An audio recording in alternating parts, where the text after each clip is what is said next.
3, 2, 1. Okay, we're live.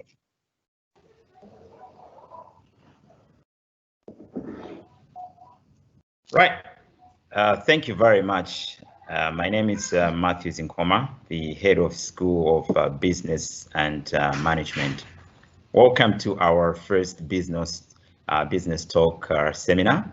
And the title of our business talk seminar is COVID-19 Economic Impact on Vietnam.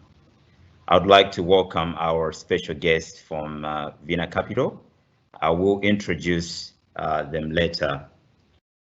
First of all, welcome to all our students and our staff.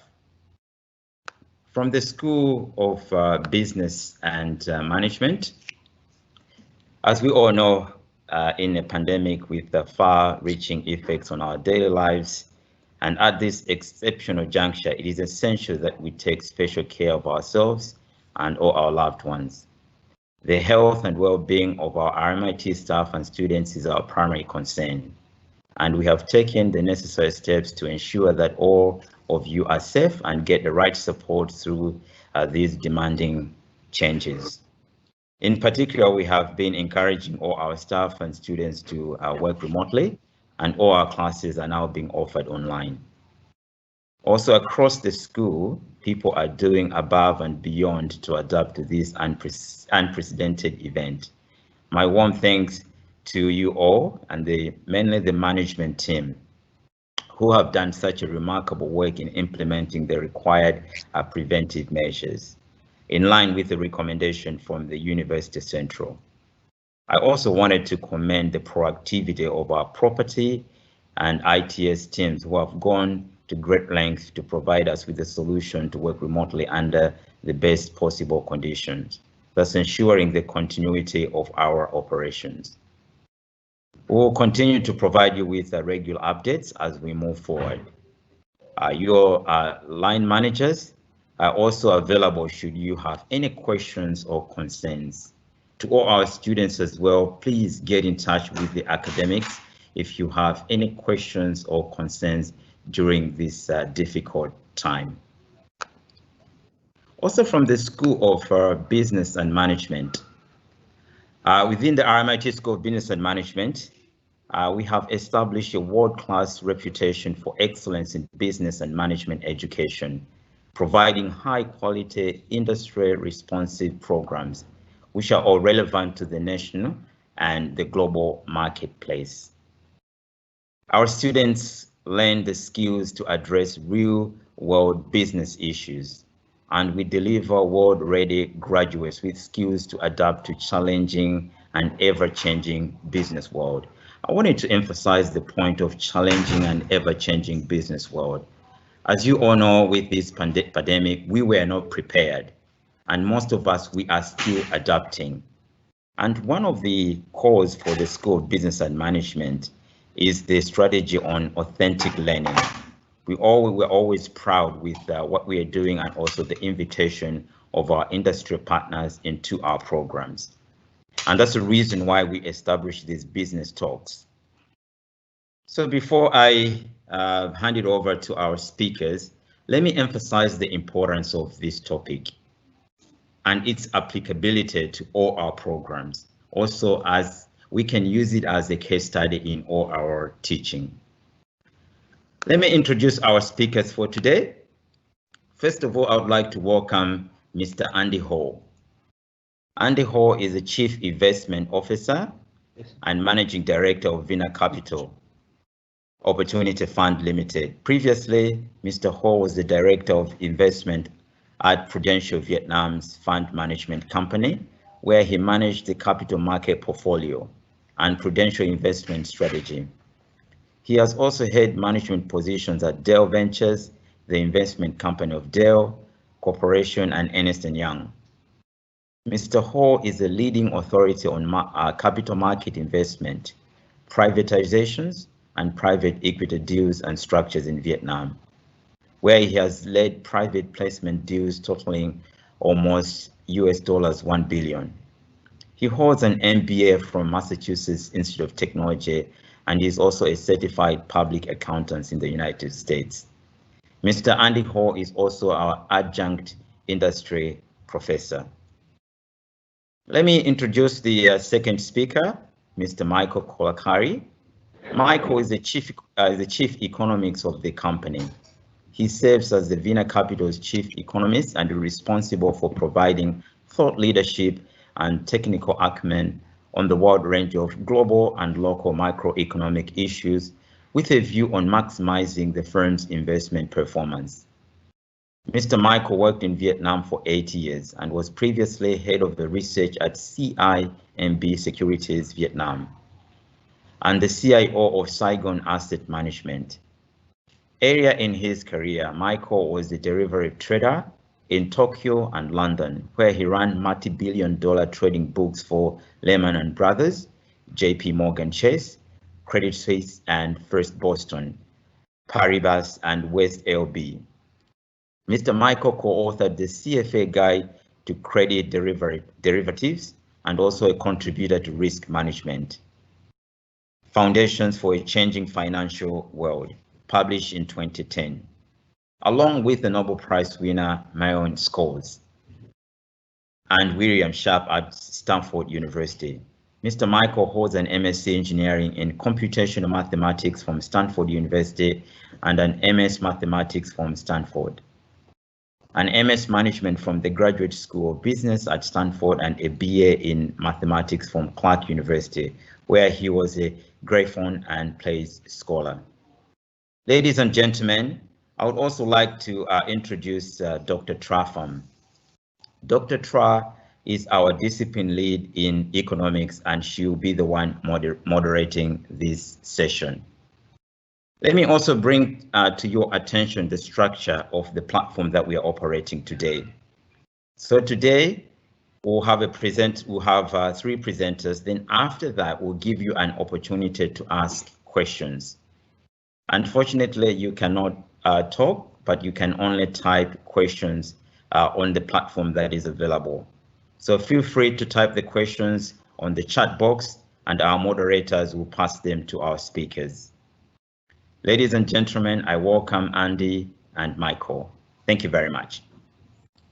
Thank you. Okay, thanks for joining. So I think if I understood correctly, when I want to go to the next slide, I just tell you next slide. Is that right? Yes. Okay, so let's go to let's start with the first slide. Next slide. Okay, so we have, these slides we put together are because we get a lot of inquiries from foreign investors now about what's happening in Vietnam. Vietnam's getting a lot of attention in the international press because we've been successful in combating COVID, and foreign investors in general are always interested in Vietnam because it's such a high growth, compelling, interesting story for them.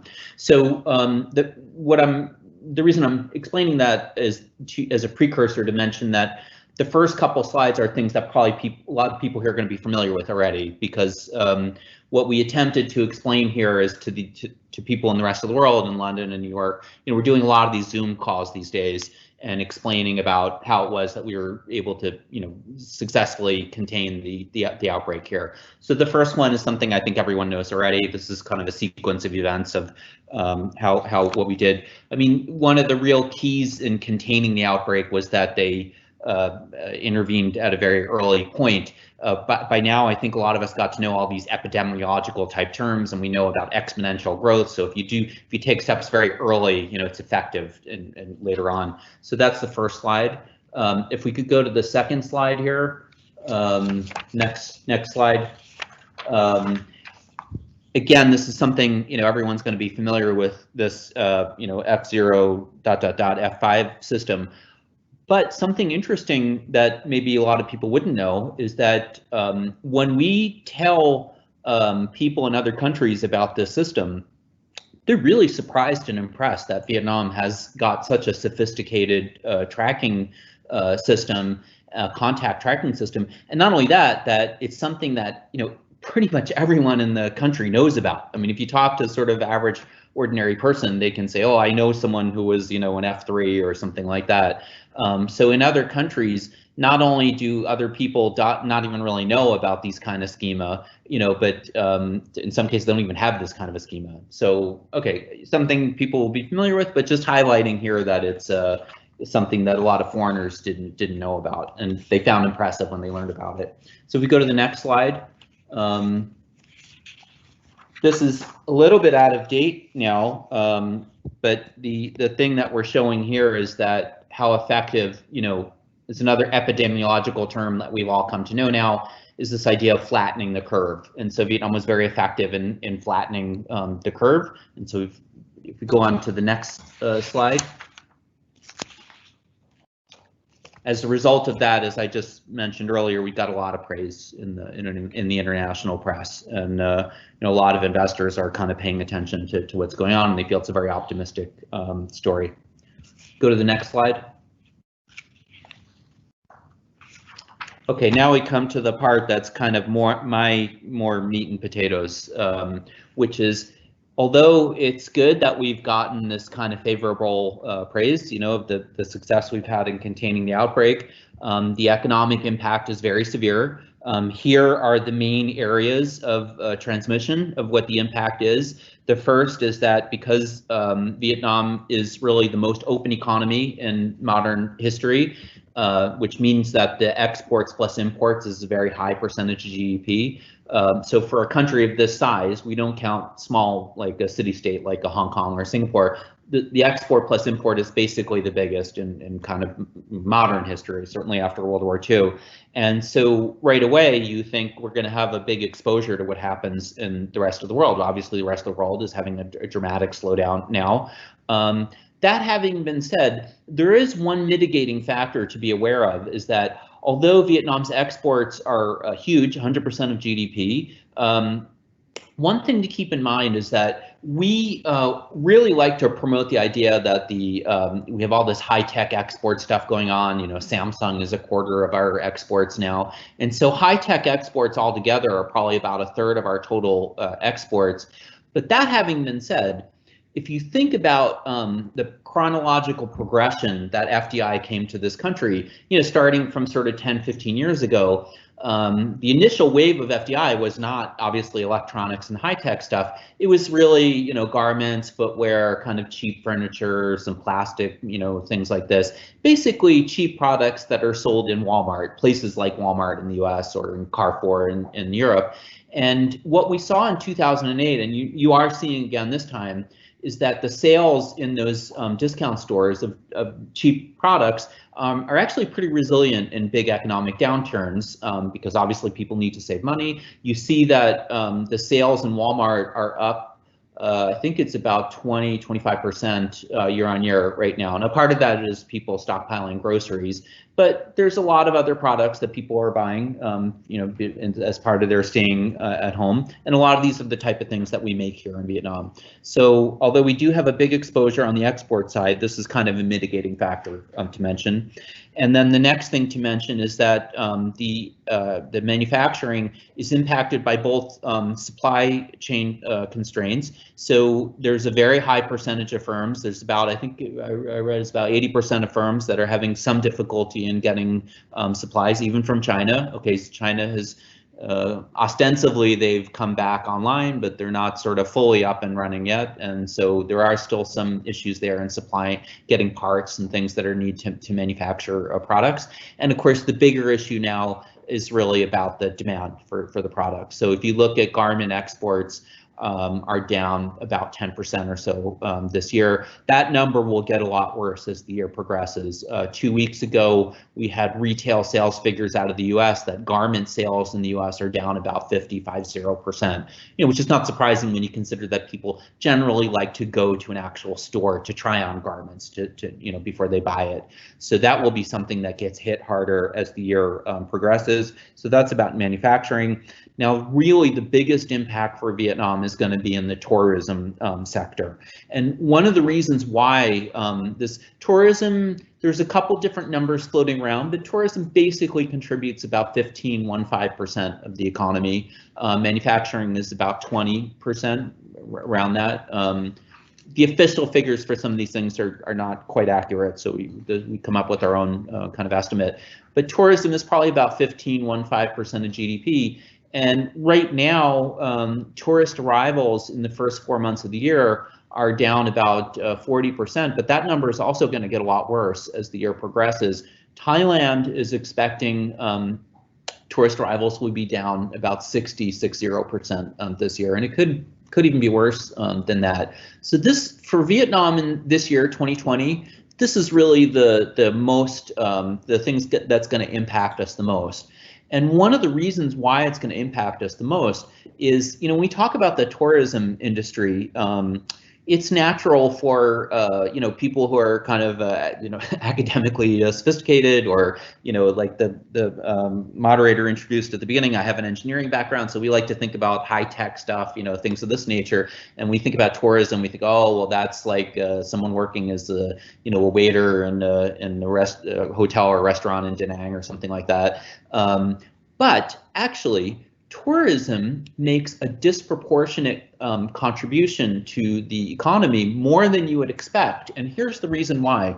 When we think about manufacturing products that are for FDI, so the workers that work in a factory, they'll get paid sort of local wages. But these products are being made by big firms like Samsung. And when we think about the value that's created from producing this kind of a product, most of the value is going to get trapped by the multinational themselves. So they'll pay the requisite wages, whatever the kind of going rate is, but basically they'll pay the minimum that they can get away with. That's why they're coming here, and setting up factories in the first place. And then they'll sell the products overseas, and they'll capture most of the value elsewhere in the kind of value chain, if we're familiar with this kind of Michael Porter type terminology. But if you think about tourism, basically what happens is you have people that get paid a wage that's probably a little bit above the the going wage if they're working in, especially a kind of a 4-star or 5-star type hotel. Or some situation like that, but the product that gets or service that gets created is essentially sold to foreigners at a price that's maybe a little bit lower than the going foreign price. So what you do there is you capture the wedge of value that's captured is more than what you would think right off the top of your head. So that's one of the reasons why tourism, the big hit that the tourism sector is taking this year, will have such an impact on the GDP growth this year. And then the last thing is, obviously, we shut down for the month of April, so that's a massive impact on the economy. And I'll come back and talk a little bit more about the details of that. So go to the next slide. This is we try to put some numbers. This is, again, a slide that we have really made for the benefit of foreign investors. So we try to simplify the picture here, and you can see on this slide we're projecting that that the COVID would have a 3 percentage point hit to the GDP this year. So we grew at 7% last year, and on this slide we were so far projecting 4% growth. Now, I did this last month. And in the last couple of days, we've had some economic statistics come out in the month of April, and I'm actually going to show you those statistics, even though this is something that we look at for ourselves internally. I'll show you the slide that we use that we look at ourselves internally, and the main message there is that it's much worse than we had anticipated. So although we're currently keeping our 4% forecast, I want to get more data from the government before we adjust that. But it's likely that the GDP growth will be lower than 4%, maybe 3.5, something like that. One of the phenomenon that's happening is we often found that the government, when governments are working in an emerging market, doing things like keeping accurate statistics is not the first thing on the top of their mind. So they do a lot of kind of estimates and projections and some statistical Excel modeling and things of this nature, which is understandable. I mean, if you're not as a rich country, you're not going to devote as much resources to that. So we often find some quirks here and there in the statistics that the government releases.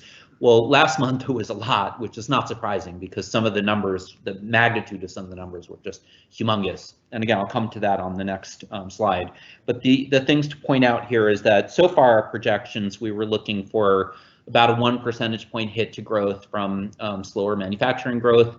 And that's, again, primarily because of the garments, and also people are not buying smartphones as much. In Q1 this year, the global smartphone sales were down about 12% year on year. These are last year and this year basically the first time that we've really seen smartphone sales go down. And but last year was much smaller decline, maybe 2-3%, something like that. And then the other thing that I've highlighted on this slide here is that the very last point I made here is this idea that the recovery in domestic consumption. So one of step back for a second, and I'll say as a broader point, not just about Vietnam, the two debates that everyone is talking about with this, because what's happening with COVID is such an unprecedented, economically, everywhere in the world. So the two debates that every economist is talking about and struggling. The first debate is, which will be applicable for Vietnam as well, is this going to be an inflationary event or a deflationary event? So in the short term, it's obviously a very deflationary event, which is to say that it's going to make, the rate of inflation is going to go down and maybe even be negative. And that's because, a lot of people lost their jobs and they can't afford to splash out on things like they did before. The demand for stuff is lower. So you would expect with less demand that inflation is lower and maybe even goes negative. But it's also very likely that probably starting from about 2 years from now or so, things will flip over, and this will end up being very inflationary. So we'll probably have a sequence where inflation goes down, maybe even negative for a year or two, and then on the other side, it actually pops and goes up. And that's for two reasons. The first is that a lot of supply chains are being impacted. We've seen these stories in the US about farmers dumping their milk or having to destroy some animals because the supply chain to sell those to the restaurants is now broken. And then the other thing is that the response of governments around the world has been to print an enormous amount of money. And you remember this idea from Milton Friedman that inflation is what causes inflation is too much money chasing too few goods.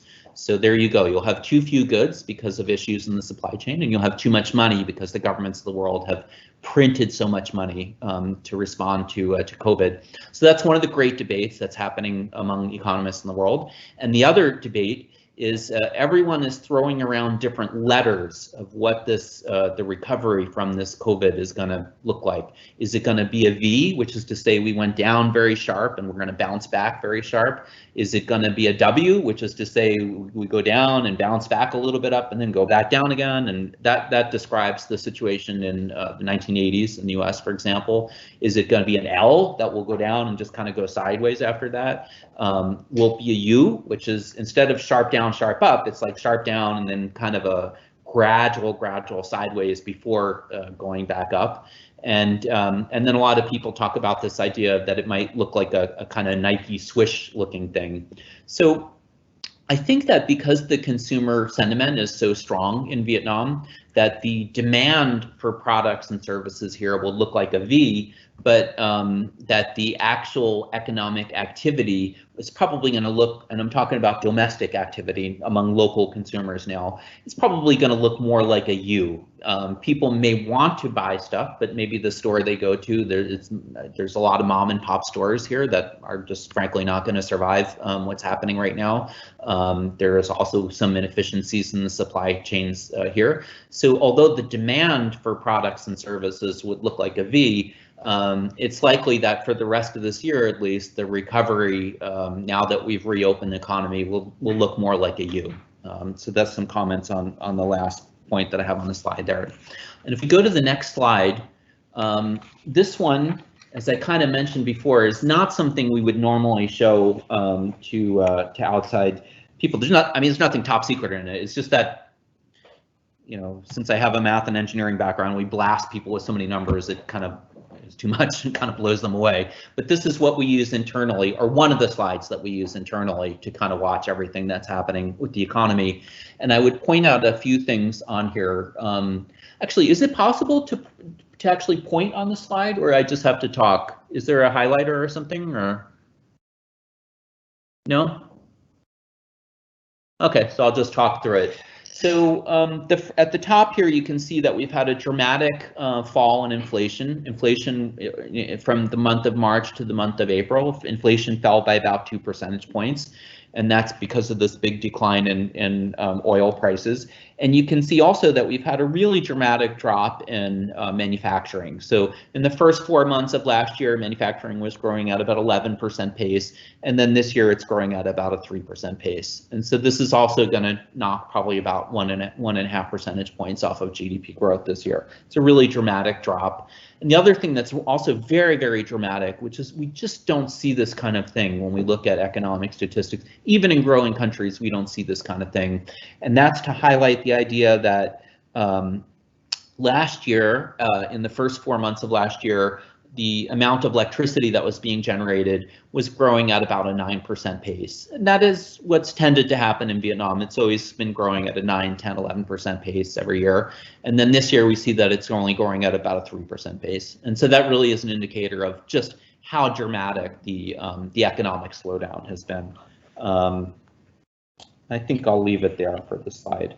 Yeah, okay, so let's go to the next slide. A lot of details on there.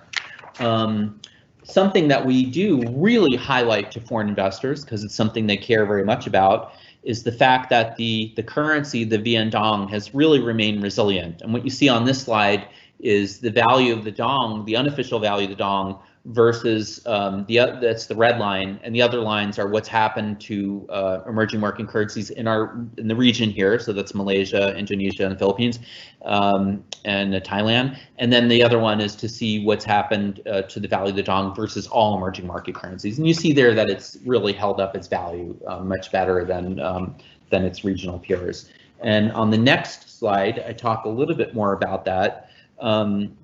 What this next slide. Yeah, next slide. Okay, so what this slide is talking a little bit about why the value of the currency has been so resilient, and you see here that we are in a much better financial situation than we were from back in 2008.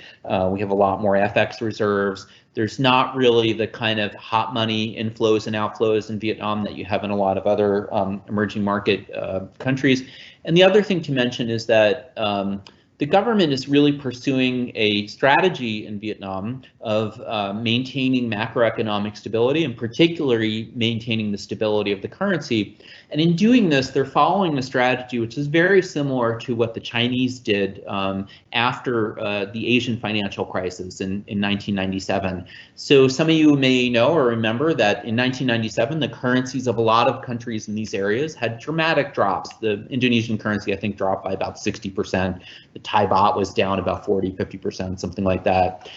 What the Chinese did at the time, though, is they expended a lot of resources and a lot of effort to keep their currency pegged to the US dollar. And the reason they did that is because they made a very smart decision that if they kept the value of the currency pegged to the US dollar, that would be something that would encourage investors, foreign investors, to want to pour money into China, because they wouldn't. If you imagine the currency is too volatile and you're a foreign investor, you might think, well, if I put money invest in the country, and there's a 50% depreciation of the currency, boom, I lose all half of my money just overnight like that. So the Chinese really expended a lot of effort to protect the foreign investors, and the result was that in the 2000s, there were enormous capital inflows into China, partially because of the story I just mentioned of the keeping the FX rate stable, and of course partially because wages in China were also were quite low.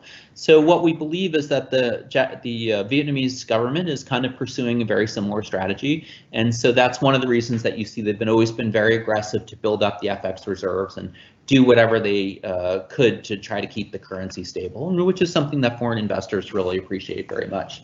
So that's what that story is about. And if we go on to the next slide, what we have next is a series of slides that describe some measures that we have proposed to the government to help the economy recover quickly after all this COVID stuff passes.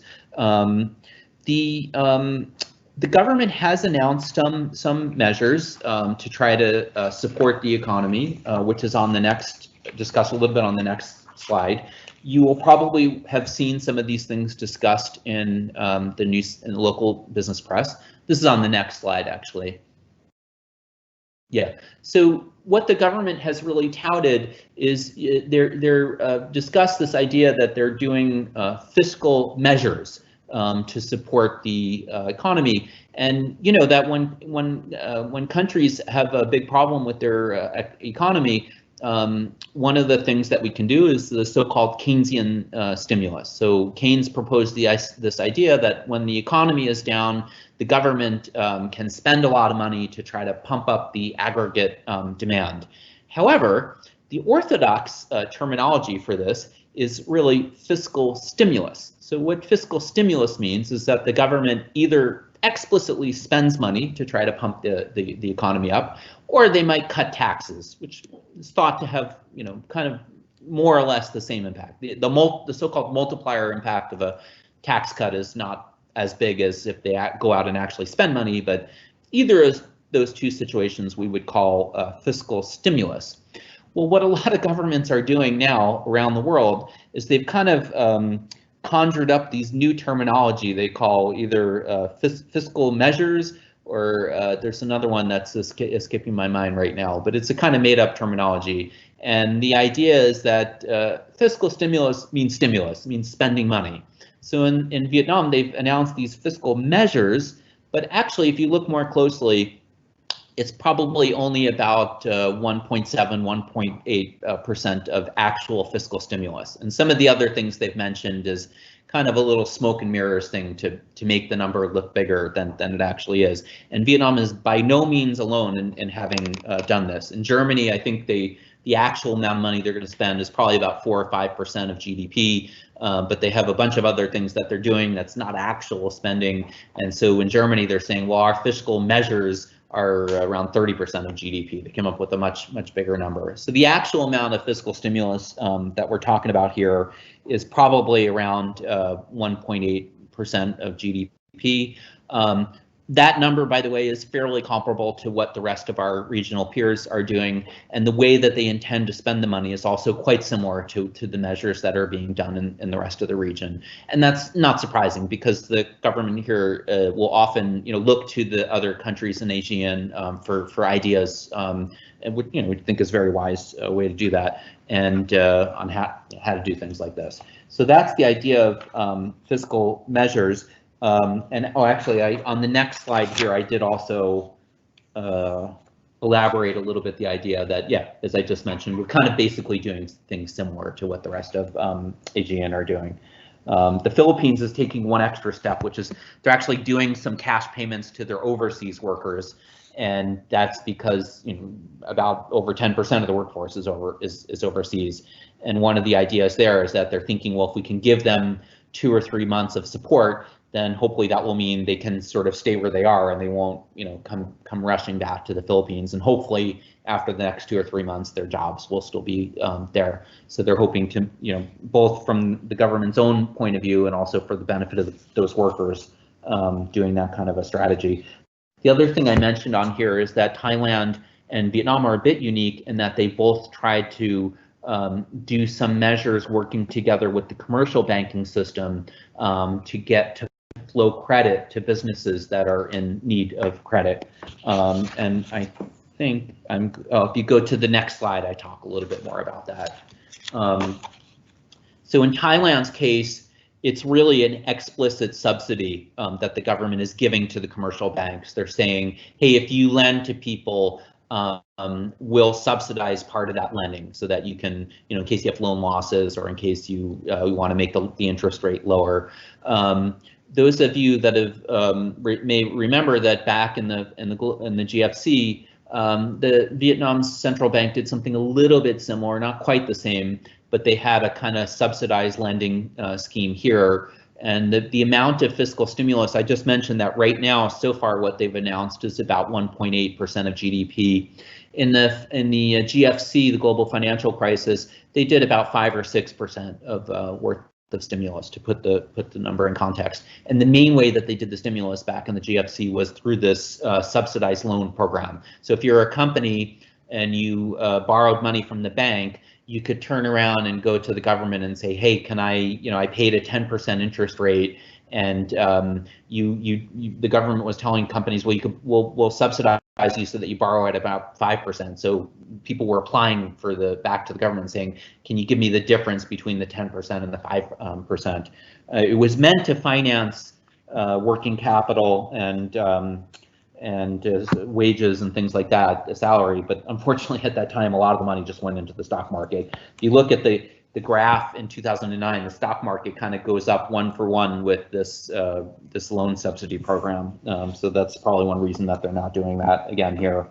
Now, that having been said, one issue that is coming up is that regarding this loan program is that essentially what the central bank did is they kind of got the bunch of commercial banks in a room together, and they sort of encouraged them, could you please lend more to the SMEs that are in, or the businesses in general that are that need the lending. There wasn't really any what they were not obligated to do it, and there wasn't, as I just mentioned, any subsidy or something like that. So one issue is that some companies have been having a hard time to get those loans because the commercial banks feel like, well, why, these businesses are at additional risk because of everything going on at COVID, and you're wanting us to lend to them, and not only are you wanting us to lend to them, but you're wanting us to lend to them at a maybe even an off-market interest rate.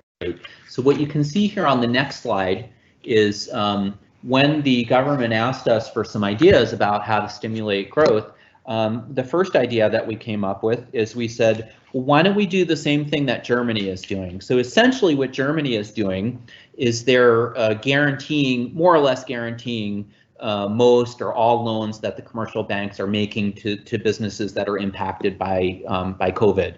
Remember, I mentioned before this idea of fiscal stimulus versus fiscal measures. So the reason that the number that Germany is coming up with, 30% of GDP, is because they're counting all those guarantees as a fiscal measure. So that's why you get such a huge number here. One of the things we think would be interesting about doing that scheme here is that not clear how to say this in a polite way, but the government has in Vietnam, the government has a lot of measures at its disposal to minimize non-performing loans, bad loans. It has a lot of ways to get the money paid back by people. So I think I'll leave it at that. I mean, that would be, they would certainly be in a better position to recover non-performing loans than the commercial banks themselves would, basically. If you go on to the next slide, the two measures or the one measure I think that you've seen repeated over and over that people have talked about is how to stimulate the economy is the infrastructure spending.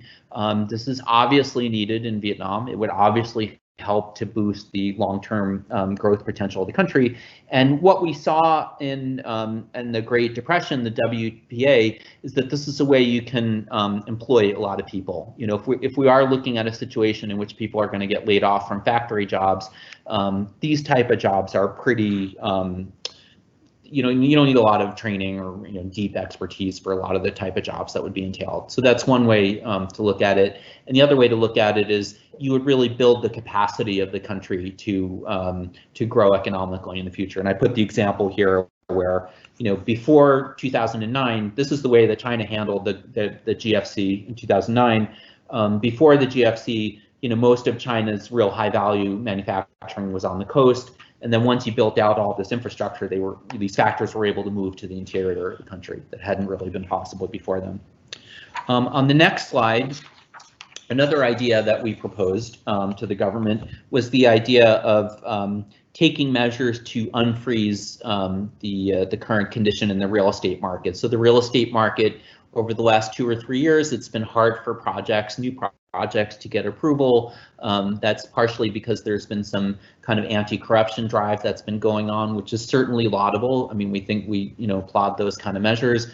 So one of the things we're thinking about is, there's a lot of projects that are stuck and they're still in this sort of zoning phase that there really isn't any questionable background about how the project came to be. There wasn't any SOE involved that was sort of selling land in downtown in District 1, to developer at below, no possibility of that kind of a thing happening.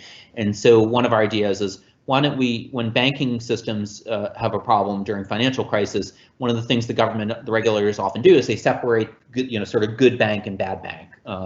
And so the idea of our CEO, Don Lamb, was, well, why don't we do the similar thing with the real estate projects, which I think is just a fabulous, smart idea.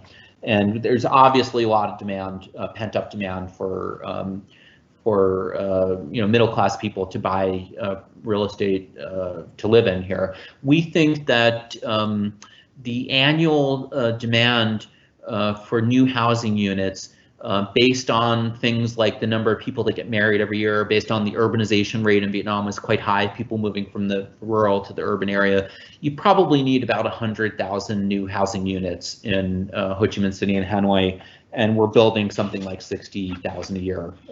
So there is a big unmet demand there that would be readily absorbed, and that would be a way, again, to put a lot of workers, a lot of unemployed people back to work and to pump up the economy. On the next slide, we had a few other ideas. Some of these are a little bit more, I mean, the real estate and the infrastructure idea we've heard a lot of people talk about. We haven't heard anyone talk about these 3 ideas. The first one would be the idea that there's a lot of garment firms that could be retooled to make masks. But when we say make masks, I mean, we mean like proper N95, medical quality masks. And so some of those garment firms have started, embarking on that by themselves, and some firms are not really big enough or sophisticated enough to know how to do that. I did happen to read in the newspaper, these are suggestions we gave to the government a couple weeks ago, and I did happen to see in the newspaper today that our recommendation was to get a panel of experts together that could advise these smaller garment companies in particular, how do you go about making, especially like when you want to, medical products, you have to get the FDA approval, or there's an equivalent in Europe, I can't remember the name right now. So how do you go about getting the certification and passing the tests and all that kind of stuff? And there was actually, I saw today, apparently there's a seminar being held, webinar like this, on that topic for garment firms to do. So maybe they followed our idea, which is good. The second idea was that obviously anything medical related is going to be in a lot of growth for in going forward. And there is this business which is called clinical research outsourcing, and the idea here is that the big pharmaceutical companies have been farming out the actual testing of new drugs and new vaccines. A lot of that activity happened in China in recent years. People will probably trust less of that in China, actually trust China in general less about everything going forward. And so that would be another business that could work well here in Vietnam. I think that, to be clear, this is not a business where you need heavy medical. It's more of like a very precise paperwork, and we do the clinical trials. You have to keep very careful records, and it's more that kind of a business than a heavy scientific business. And the last idea that we promoted to them is the idea of what we call safe haven tourism. And here the idea would be that because Vietnam had a great record of fighting off COVID, and because you have people in the rest of the region, in China and Korea and even Taiwan, that have been not easy for them to travel within their own countries. They don't really have that many great tourist destinations to go to. You know, a lot of them have been quarantined now for months. So our idea was to have a scheme where tourists could come to, and you'd have to set it up so that you'd have, for example, an integrated resort where it's kind of cordoned off from the rest of the country. So let's say you have tourists that are coming from China, they get a COVID test before they get on the plane. You know, only people that pass the test obviously can get on the plane. They fly here, and then they're taken to this resort with the beautiful beach, and you know, they can do gambling, you know, this kind of thing. But they basically can't leave the resort for the week that they're here. That's probably much nicer than the conditions they've been enduring in their apartments those last months. So that was one of our ideas. On the next slide, we talk briefly about something which, you know, now we're in the middle of this whole terrible human tragedy, and so it might even sound a little bit distasteful to talk about the idea that Vietnam is going to come out of this whole thing as kind of a winner. But I think we think it's very clear that after all the medical issues are kind of die down, which will probably be a year, maybe a bit more than a year later, people will look back and they'll say that, okay, this was a terrible human tragedy, but Vietnam was kind of on a good growth trajectory already. And then post-COVID, we kind of bumped up to a higher growth trajectory. And one of the main reasons is because if you think about what happened in the US-China trade war, what had been happening prior to the trade war is there were already a lot of factories that were moving from China to Vietnam because the wages in China had gone up so much. And then you had the trade war, so it accelerated the factories moving from China to Vietnam. But if we think about the factories that are here, you know, most of the work that's done here is really, it's basically assembly that's predicated on cheap wages. So all the interesting bits are imported, all the high value components are imported. Samsung has got their own suppliers here, you know, and so they assemble the products in the actual Samsung factory, but the higher value part is still made abroad. And indeed, when we think back to what was going on during the trade war, and we were one of the ones promoting this idea that the trade war will help Vietnam because the factories will want to move from China to Vietnam. And one of the pushbacks that we heard at that time is that, yeah, but the supply chain in China is so much better than Vietnam, you know, which is true. You can go to the Shenzhen market and buy any kind of, you know, gizmo that you want. And our argument to that now, in light of COVID, is that those supply chains that are the fabulous supply chains in China, they didn't just drop out of the sky magically. The multinationals were either explicitly or perhaps sometimes implicitly, by virtue of sort of turning a blind eye to certain practices, but those multinationals help build out the supply chain in China. And we think this is what's coming next for Vietnam. We're actually doing some work together with some real supply chain experts back in the US, talking with an academic who is the head of the Global Supply Chain Institute. He was an advisor to FedEx and some of these kind of guys. And so what we're going to do is to try to put together some white papers and some ideas for the government about how to think through this, how to you know, really start to take measures to build up the supply chains here. How am I doing on time, by the way? Is it, am I almost out of time? 5 minutes, okay. So the next thing I'll talk about briefly on the next slide there is there is going to be, just as I kind of alluded to before, an enormous amount of money is being printed to address the COVID issue. And on this slide, which is again a few weeks old, you see on the second bullet point there, I said that, we could expect that maybe $5 to $7 trillion of new money is going to be sort of printed out of the air as a result of the COVID. And I said that would probably happen over the next 2 years. Well, I really underestimated, because this year we're probably, and when I said this year, I'm talking about like since February, we're probably already up to about 5, and we'll probably have about another 2 at least before the end of the year. And to put that number in context, in 2017, there was about $2 trillion of quantitative easing in the world. What happened in 2017 is that Europe printed a lot of money, and the reason they did that is because they had a couple elections that they really wanted to make sure would go the way that they wanted. So there was in France, they didn't want to get Le Pen, the nationalist, they didn't want her to get elected. In Italy also, they didn't want to they didn't want to let the populists get elected. And so the way that they kind of went about this is they thought, well, let's pump up the economy in Europe, and that will help to have those elections go kind of the way that we wanted.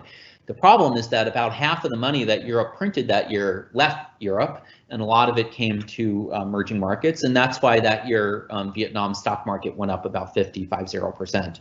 So the Vietnam stock market went up 50% in 2017 because of $2 trillion of global quantitative easing. And I just told you that so far this year, the number's already up to like over $5 trillion. And that's why, if anyone's wondering why, in the middle of this, like the worst economic depression since the Great Depression, you have unemployment in the U.S. is probably up to about 20% already. And you could think, how on earth could it be that the U.S. stock market is only down about 12–13% from its high level? And that's the reason why, because there's just an enormous amount of money that's been printed. And that story is a lot deeper. I can talk more about it in the Q&A if anyone's interested. But the combination of that, and then the other thing is that every pension system in the U.S., certainly all the public pensions, every state pension is now bankrupt. They've all assumed a rate of return of about 6 or 7% annual rate of return, which will be impossible. The Fed themselves are predicting that the U.S. stock market will basically be flat over the next 10 years. And so what we can expect is that pension funds in the U.S., in Europe, are going to be so desperate to get a 6 or 7% rate of return that they're going to be much more willing to come to places like Vietnam, and particularly to do debt and to do lending here, which was not so popular in the past. So there will be enormous amount of FDI that flows into the country because of this building the supply chain issue I mentioned before, and that's obviously because people want to get away from China now. And I don't even think I need to talk about that topic. I think everybody understands that clearly when you look at what's going on in the EC and et cetera, et cetera. And then the other money that will flow into the country is via the stock market, and we don't have much of a corporate bond market here yet, but we will in the future, and there will be an enormous amount of foreign money that flows into it. And I think I'll leave it there. I have a few more slides to just sort of talk about the sectors that will benefit, but this is kind of the things that you could, just common sense, you could realize anyhow.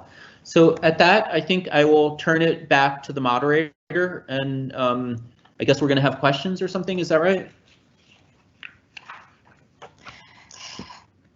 Thank you, Michael.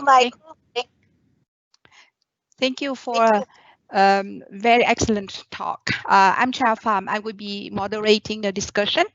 But before we move on with the discussion, just allow me to provide a summary of the key points in Vietnamese. So indeed that your presentation conveys a very critical analysis of the impact of the current pandemic on Vietnam's economy.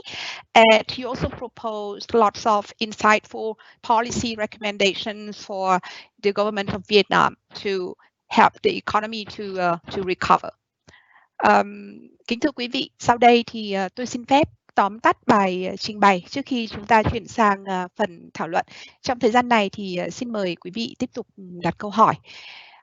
Thì như cái bài trình bày của hai vị chuyên gia Michael và Andy của quỹ VinaCapital, tác động của đại dịch Covid-19 đối với kinh tế Việt Nam là rất là nặng nề, nhưng Việt Nam sẽ vượt qua cái cơn bão này. Điều then chốt nằm ở việc là Việt Nam đã tiến hành các biện pháp y tế cộng đồng trong thời gian qua rất là hiệu quả.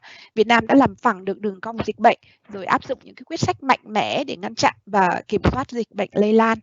nhờ đạt được những cái thành công nền tảng trong cái cuộc chiến đẩy lùi dịch bệnh thì kinh tế Việt Nam được dự kiến sẽ phục hồi trong giai đoạn hậu Covid-19. Có thể nói là tác động nặng nề nhất là ở mảng ngành du lịch. Đây cũng là cái ngành mà đem lại cái giá trị tăng thêm cao nhất, tức là đóng góp vào GDP nhiều nhất cho Việt Nam. Đối với cái mảng hoạt động xuất khẩu ấy, thì phần lớn các sản phẩm tiêu dùng sản xuất ở Việt Nam mà được xuất khẩu thì là hàng hóa thứ cấp, mà nhu cầu về các sản phẩm tiêu dùng thứ cấp thì thường vẫn là ổn định trong cái thời kỳ suy thoái kinh tế, thì có thể nói đây là một cái điểm thuận lợi cho xuất khẩu của Việt Nam. Bên cạnh những cái chính sách hiện tại của chính phủ, nhóm chuyên gia của VinaCapital cũng đã đưa ra 6 cái nhóm giải pháp.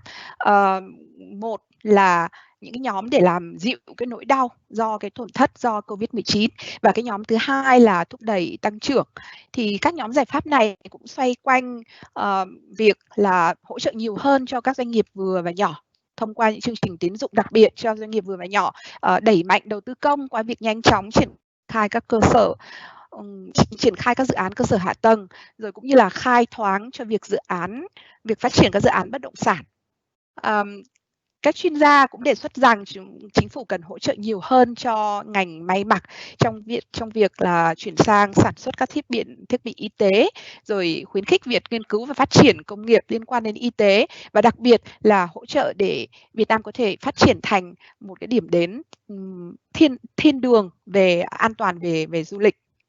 Một điều hết sức là đặc biệt trong bài trình bày của các chuyên gia của quỹ VinaCapital đó là các chuyên gia hết sức là lạc quan rằng Việt Nam sẽ có nhiều cơ hội mới để phát triển thịnh vượng hơn trong giai đoạn hậu khủng hoảng. Làn sóng đầu tư trực tiếp và gián tiếp sẽ tiếp tục đổ vào Việt Nam khi mà căng thẳng thương mại Mỹ-Trung thì tiếp tục leo thang, rồi toàn cầu hóa cũng sẽ có những cái sắc diện mới, chuỗi giá trị toàn cầu sẽ trở nên đa dạng hơn, và các tập đoàn đa quốc gia sẽ tiếp tục tìm kiếm các địa điểm sản xuất ở ngoài Trung Quốc. Đồng thời là lợi nhuận đầu tư tài chính sẽ khó phục hồi ở Âu và Mỹ. Trong khi đó thì ở Việt Nam, giá trị của Việt Nam đồng lại rất là ổn định. Rồi cộng với là những cái gói định lượng sẽ được tiến hành ở các quốc gia Âu Mỹ. Thì xin cảm ơn, một lần nữa xin cảm ơn Michael về cái bài trình bày hết sức là thú vị này. Bây giờ chúng ta sẽ chuyển sang phần thảo luận. Let's move on to our discussion. Yes. So I will look at the discussion here on the Q&A, live event Q&A.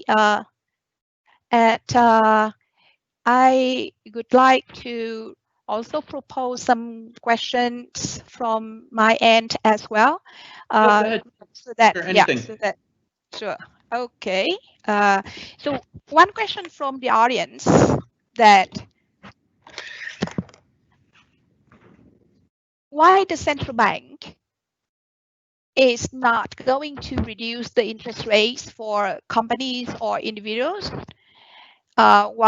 or let's say that conducting the monetary policy, but instead they increase the flexibility of lending. And how would you think this would impact the companies, especially those listed and impacted by the COVID-19 in the short and long term? So there's something that you hear discussed now in the U.S.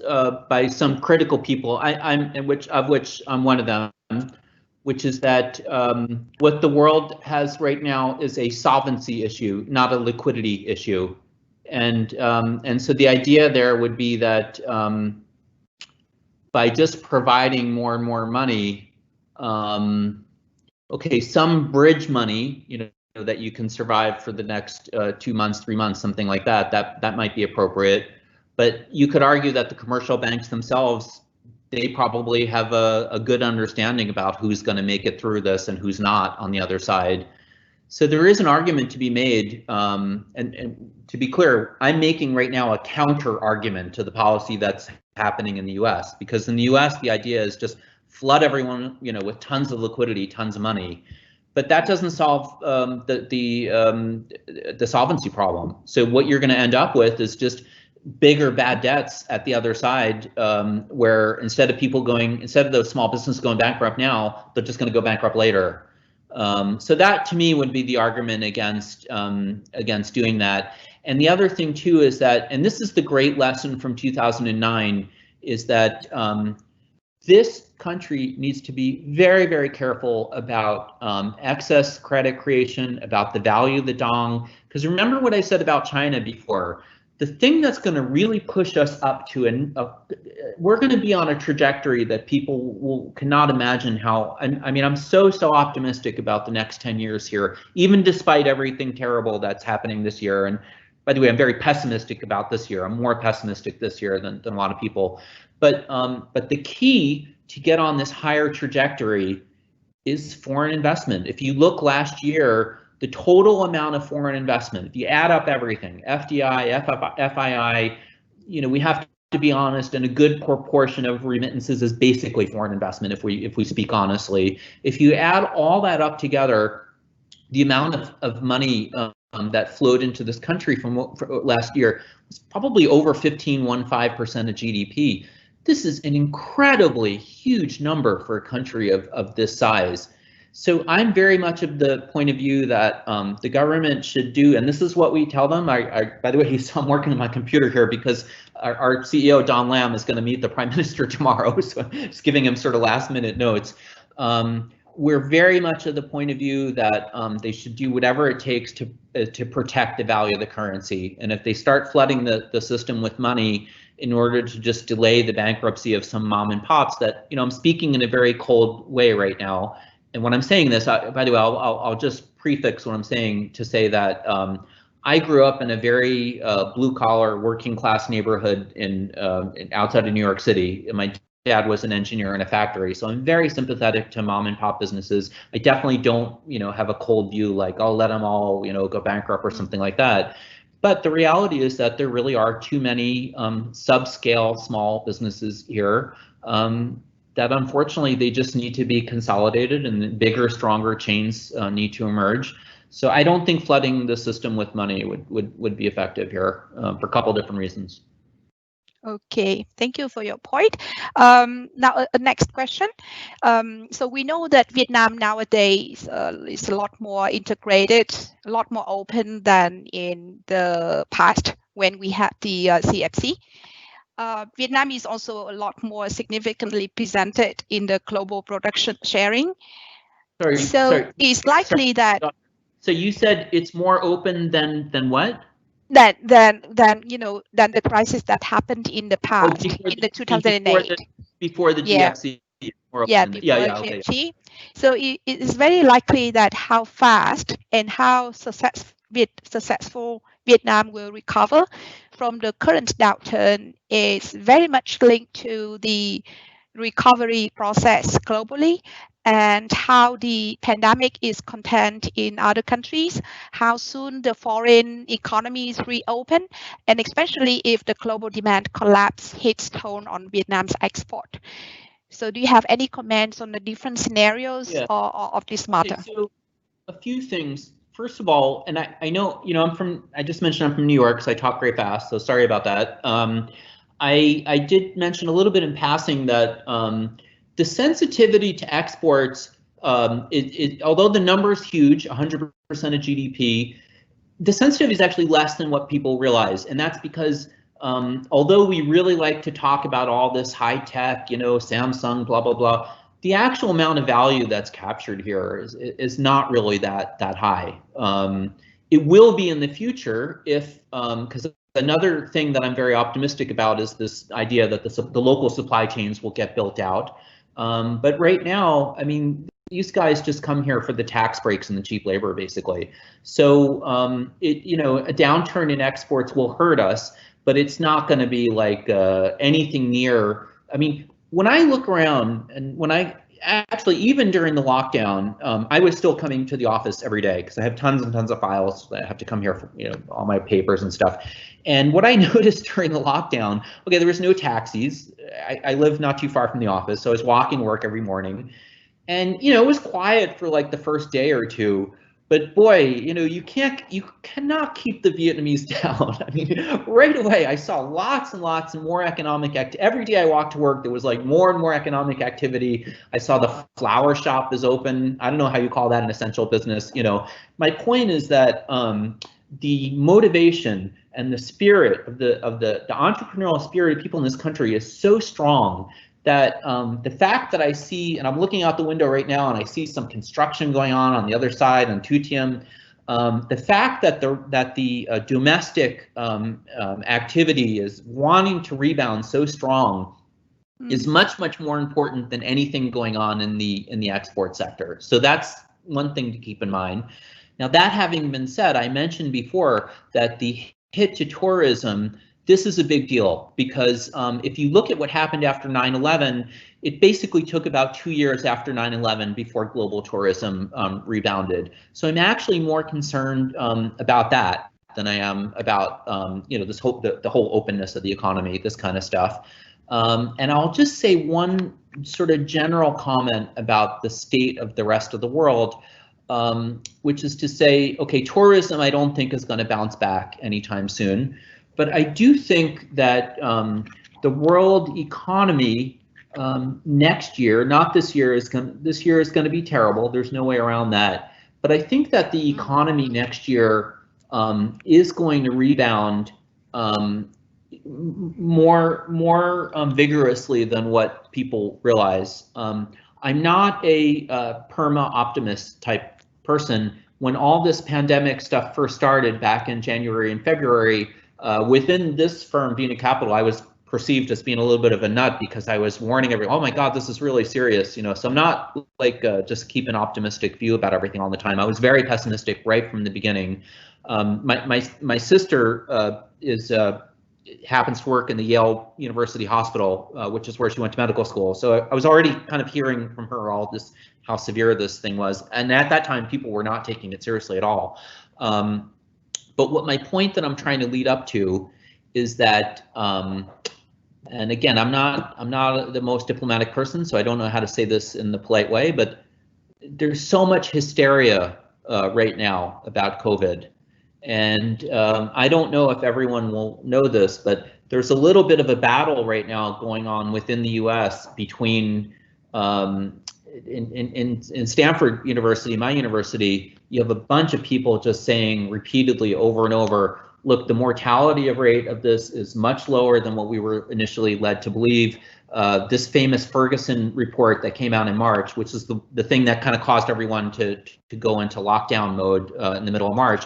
He was projecting like 2 million, this out of Imperial College, he was projecting like 2 million deaths in the US and using like a 3.5% mortality rate. Well, now we're finding out with antibody testing that the number of people who have had COVID and already didn't even know they had it and have survived is huge. So the mortality rate of this is probably around 0.2, maybe 0.3%. There was something from Stanford again out this morning. There was a guy in Germany that came out and said it's about 0.3 in one of the most hard hit areas of Germany.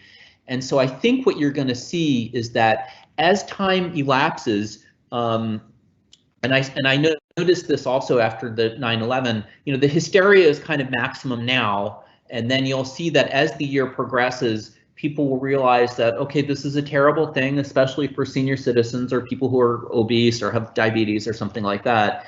But it's not really quite as severe as it's being portrayed. And then you will see economic activity in the world, I think, will rebound stronger than when most people are thinking, sort of in the beginning of next year. That having been said, I just mentioned there's a little bit of a battle going on. Yeah. You have the East Coast, and it's good that my boss Andy's out of the room because these Harvard and MIT control freaks, they're the ones that are saying keep everything locked down forever, and all the West Coast people are saying, hey, come on, we gotta, if you look at like the number of traffic deaths, or you look at the number of people who are gonna have health problems or opioid epidemic or all this kind of stuff. So I think as time goes on, people will become less hysterical, and you'll see. I mean, it's a serious problem. We should wear masks and take it seriously. But I do expect there to be a lot less hysteria next year, and for global demand to recover faster than what people are thinking. Well, indeed, that you're quite optimistic about the situation. So for sure that this pandemic presents a lot of short-run challenges for many countries, including Vietnam, but also introduces new opportunities for Vietnam over the long run, as you also share in your talk.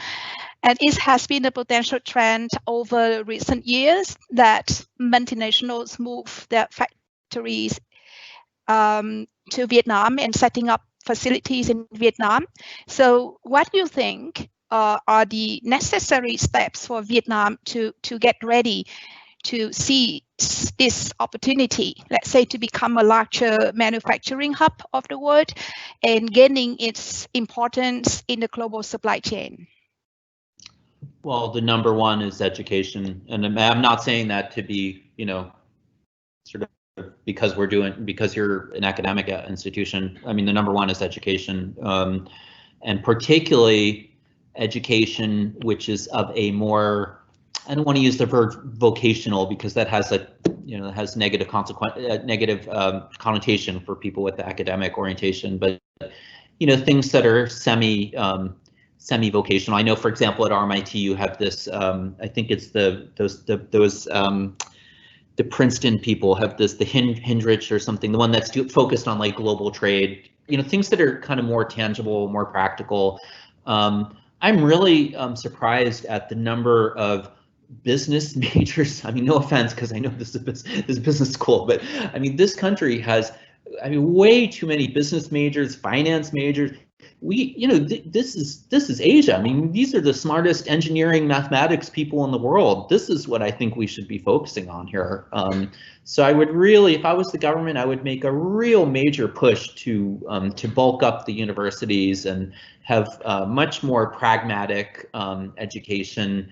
I can tell you that we at VinaCapital, we have a very hard time hiring people here. We really have to get people who went and studied in Australia or went and studied in England and came back. So I would just, if I was the government, the first thing I would do is I would make an enormous push on the education front. And the other thing is that, Michael Porter was here, I think like 10 years ago, talking about clusters and nothing came out of it. And I think that's a real shame because, his ideas were very, very smart. And that would be a very easy way to foster like the whole development of like an electronics cluster or something of that nature.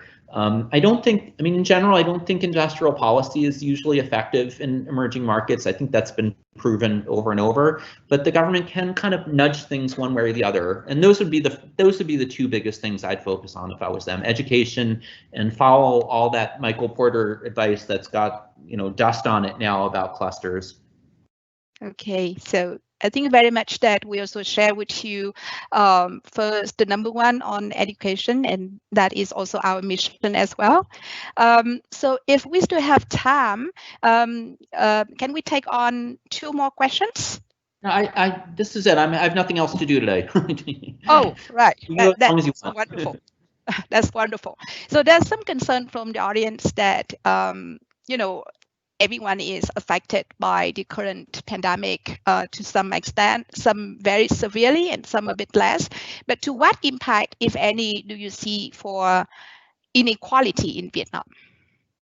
That whether this pandemic will worsen the problem of inequality in Vietnam or maybe in the opposite direction? Before I answer that question, I just thought something popped in my head. Usually my Q&As are like always minimum an hour, so I'm used to have a lot of them. Well, that's an interesting question. That's something I didn't really think about. I mean, in general, if you look at the trend of the Gini coefficient in Vietnam, it's number one. I think it's around 0.34 or so now, which is much better than China or some of the other countries in the region. So I think we're already in a good position. Another observation that I often make, and again, because I'm an engineer, I say some things sometimes that's not so politically correct, but if you look at countries like India or the Philippines, the reality, and they probably wouldn't want to talk about this or admit it, but the reality in some of those countries is you basically have one layer of society that's kind of pulling the whole thing up. And I very much feel, and my wife is Japanese and she grew up in the sort of 60s and 70s in Japan.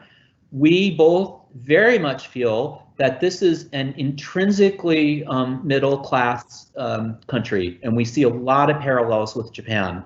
Again, we're probably venturing into a little bit of sort of politically incorrect territory, but people here are intrinsically very smart. I know you're not supposed to say that, but everyone knows it's true. Everyone's very motivated, very hardworking. So my natural inclination would be to believe that as they let the system just kind of roll along as it has been already, that these issues will kind of solve themselves. Now, that having been said, I know that wasn't the nature of your question. It was what would be the impact from COVID, and the reality is that because we do have too many mom and pops businesses here, because there's so many industries that are overly fragmented and not very efficient. If you look at the stock exchange, I think we have something like 1,000 listed companies. I mean, which is incredible for an economy of this size. The reality is that there probably will be a lot of pain and short-term pain, short-term, maybe 2 years, something like that, where you have that people that probably needed to go out of business before will go out of business. That will cause some suffering, but eventually things will get put back together, and you'll see that some businesses like retailing, for example. Look at the pharmaceutical. I used to when I first came to Vietnam, I taught in the mathematics department of the National University over on in District 5. And one of my students was the guy who started this Pharmacity chain.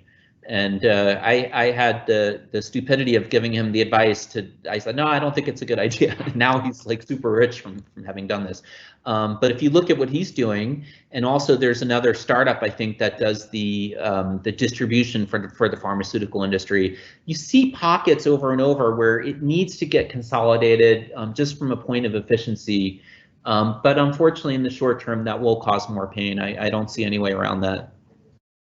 Okay, so just to follow up on that, for the policy responses of the government to be effective in limiting the impact, I mean, the short-term impact of this pandemic, how policy should be designed so that the support is effective and targeted, and the support scheme will reach out to sectors and the most vulnerable groups where the impact is most severe and the support is most needed.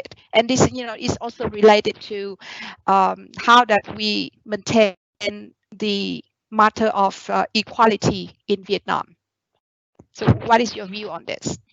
Well, the things that we thought about were the things that I outlined in those slides. I think the first and obvious thing they should do is just guarantee all the loans to SMEs. I mean, there's so many SMEs that can't get loans because the commercial banks. I mean, it's very nice that the SBV, put all these guys in a room together and said, "Can you please lend more to the commercial, to the small businesses?" And I can imagine how that conversation went. By the way, I love my job here at VinaCapital and working with Andy and Don. But if I had not taken this job, I was going to take a job as the CEO of a mid-sized bank, so I could kind of put myself in the shoes of what that conversation would have been like. And of course, no one had an incentive to say, hey, come on, we're not going to lend to these businesses that are on the verge of, bankruptcy. So I think the very best thing the government could do is just make a blanket guarantee for all the loans from the commercial banks to the SMEs. The area that we're really most worried about in terms of mass unemployment, and particularly from for impacting women, is the garment industry, where I think there could be a lot of layoffs. And I was happy, as I mentioned before, to see that it seems that they're taking some of our advice and trying to give some guidance to the garment firms about how can you reposition yourself as making the PPE, protective equipment for medical and the masks and stuff like that. So I hope that they'll do that more intensely. Other than that, I don't know. I don't have any other kind of intelligent things to say on that topic. I don't think. Okay. Thank you. Thanks a lot. This is the last question. Maybe would require you be a fortune teller. Do you think how long it would take the economy to recover? Moreover, will there be any changes besides the increase of technological application? Well, it would take a year to recover, and then the second thing I didn't really. You mean like that people are going to use Zoom more? Is that what you mean, or? I guess this question is from the floor, and I guess that they want to ask about, definitely that we observe the increase in the use of technology during this outbreak, and the tech sector is really booming right now. So any further changes?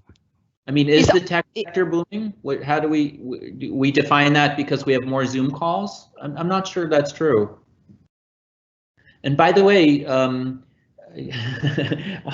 I will once again preface my remarks, but I don't know if you can see, I still use the BlackBerry phone. I don't use any Apple, iPhone, any of that kind of stuff. A lot of technology stuff is not really productive enhancing. You think about it. Okay, so you can answer more quickly to whoever. Does that really increase productivity in the economy? I mean, compared to what I mentioned before, that there's too many small scale businesses in this country that need to be aggregated, boy, that would give you a big boost to productivity. The fact that we could meet on Zoom instead of meeting in person, yeah, I mean, it's nice, but I don't know. I think a lot of the big gains in technology were in the 1990s and from the internet and, this kind of thing. I'm not sure this is really that productivity enhancing. And I think as far as Vietnam is concerned, there's so many other things that are much more high priority in terms of boosting productivity and boosting the long-term economic growth of the country. So even though I have a computer science degree, I'm skeptical of how important I mean, smart academic people are always enamored by these kind of things because it's like, wow, I'm using this new thing. But if you step back and really think about it, for example, the agriculture sector in Vietnam is still about 13–14% of the economy. Well, the agricultural productivity in Vietnam is half compared to everywhere else in the region, compared to Thailand. And that's because all the farms are subscale and, they still have small plots of land, which is, understandable. That's a legacy issue that was important for the country at that time.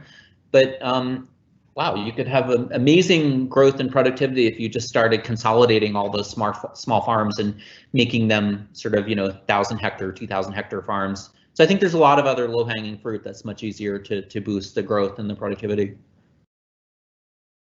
Okay, thanks for a very interesting view. There are any more questions from the floor here? Yeah, I think if you don't have question from floor, I would like to join the conversation a bit. I have been waiting for this very exciting discussion and informative and insightful as well. So yesterday the government met, and the Prime Minister also provided 5 solutions for it. And I see your ideas, right? It's a couple of ideas in common with the government, and also congratulations on your team, because VietnamNet the other day they also pick up from your finding and they put in 3–4 weeks ago, and that excellent article as well. Yesterday the Prime Minister focused also on the domestic consumption, and also he also pointed out that the problem could be with the inflation, if we can't control it in the next few months as well. That's potentially a big problem for Vietnam. It reinforced what you say, that the government surrounded was now printing more money to support. So I just give some more comments on that. But my question would be, the IMF gave 2.75% for this year for Vietnam. The government yesterday saying that could be 5%. I mean, that it could be also inspiring the local province to improve the performance. But also, what I can see here that we worry about the SME, and 98% SME, but 75% is a kind of mom and dad business, very small. And right now the bailout package is not reaching them. Yesterday here in Ho Chi Minh City, I'm not sure VinaCapital was invited by the Ho Chi Minh authority, but the whole day discussed here at Ho Chi Minh City. Many of them saying that we can't reach the package, right? So my view would be, how can you, if tomorrow Don Lam, your boss will come and talk to the Prime Minister, help them, because otherwise, they can't reach the package. So I just give the comment, right? But my question is, when you talk about the investor, I'm sharing with you, I hope that Vietnam will go with the V-shape rather than U or L-shape. But look, if the investor come here and for cheap labor, they will come and go, and they leave a lot of environmental issue and other part of the thing. So how can we attract high quality investor rather than just come here and explore the cheap labor? So you already provided education and other thing, but I think it's a lot more with the public management and how to improve the system, how to encourage the better, higher quality. Look at the 10 investor now. It's mostly with the Asian, not high qualified. So how do you comment on that? Yeah. Okay, so a few things.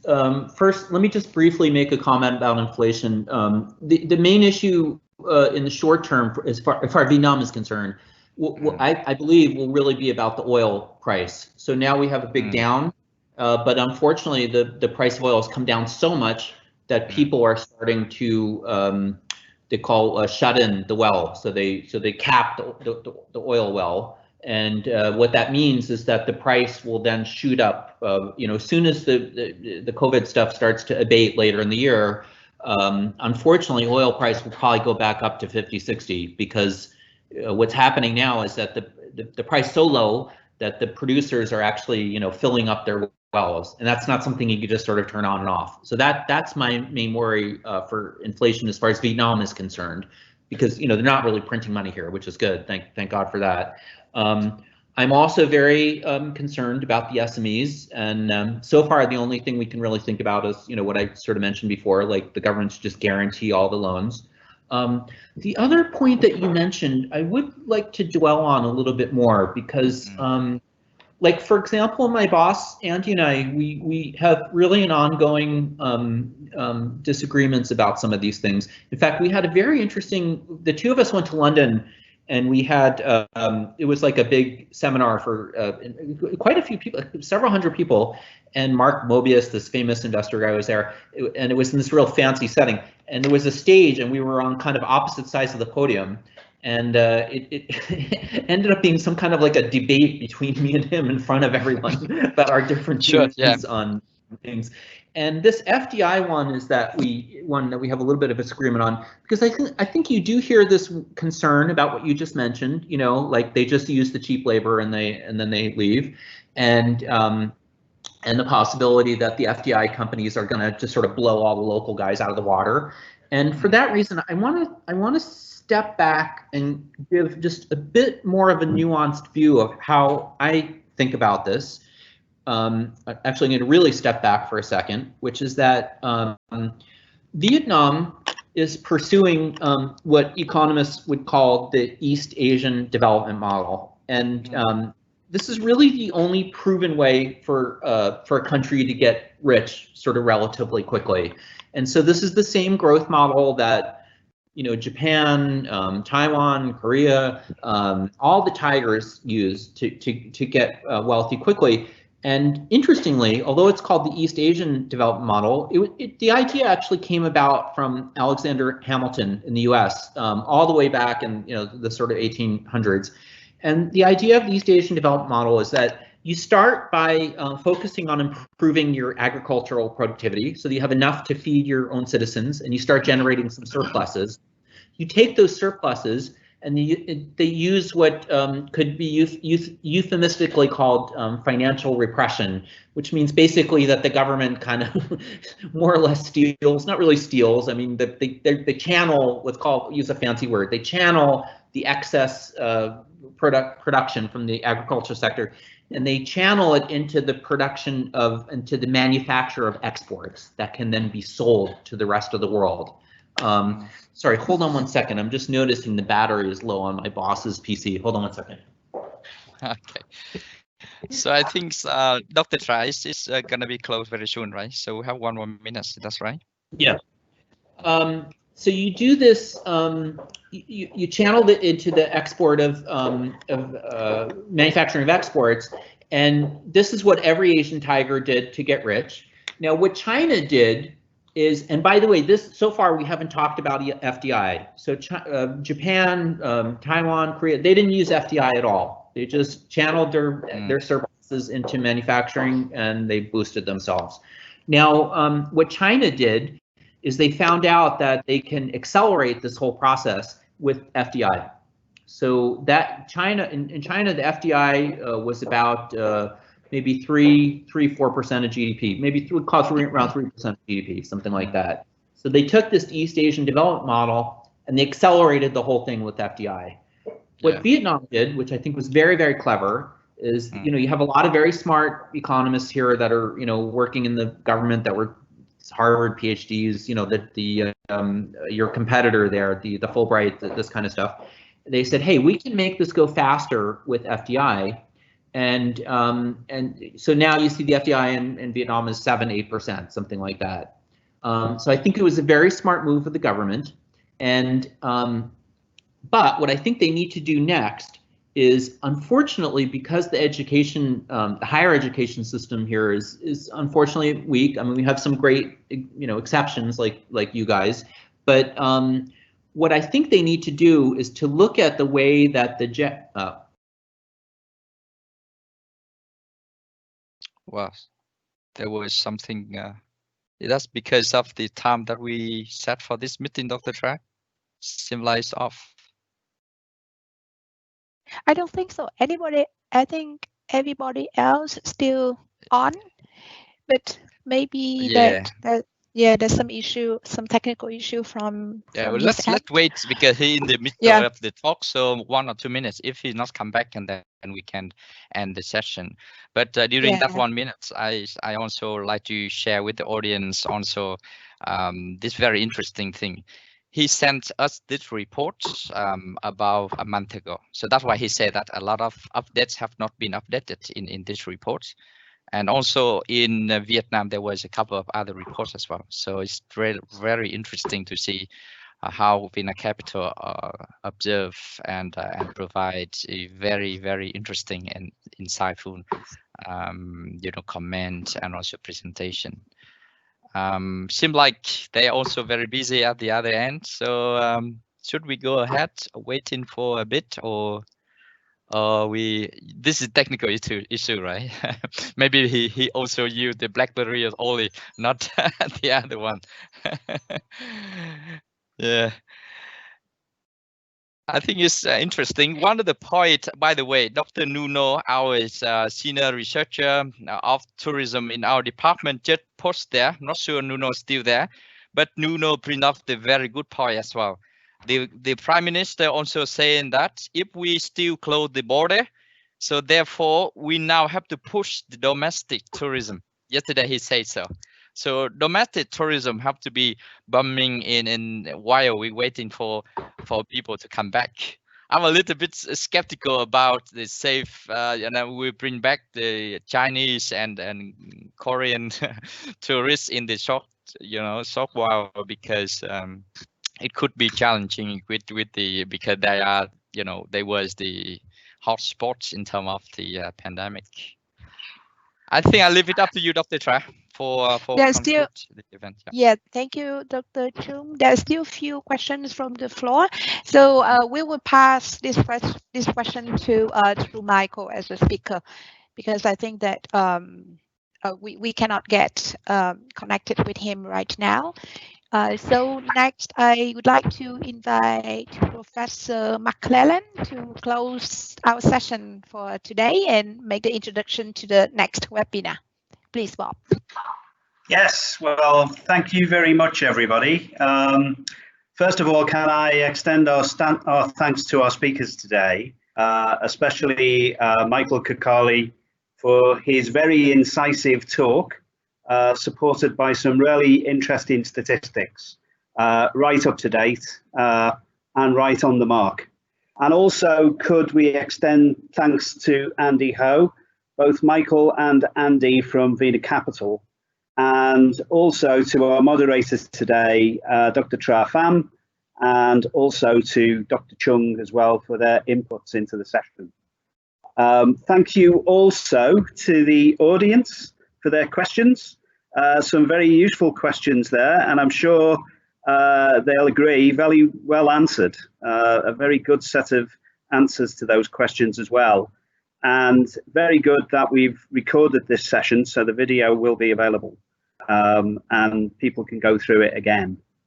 Now, as Dr. Shah mentioned, this is the first in a series of business talks, and our following talks will be concerned with, first of all, the impact of COVID-19 and tourism and hospitality industry in Asia.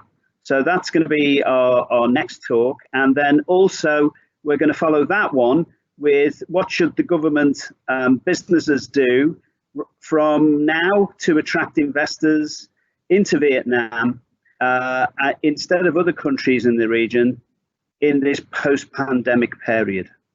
So they're going to be our follow-up talks, but I'm sure you'll agree with me that today's talk was a very, very good start to what we think is going to be a very useful series for business. So thanks very much, everybody, again today for your participation. Thanks to all the speakers, moderator, and to Dr. Chung as well. Thank you, and farewell until the next session. Thank you. Thank you, everyone.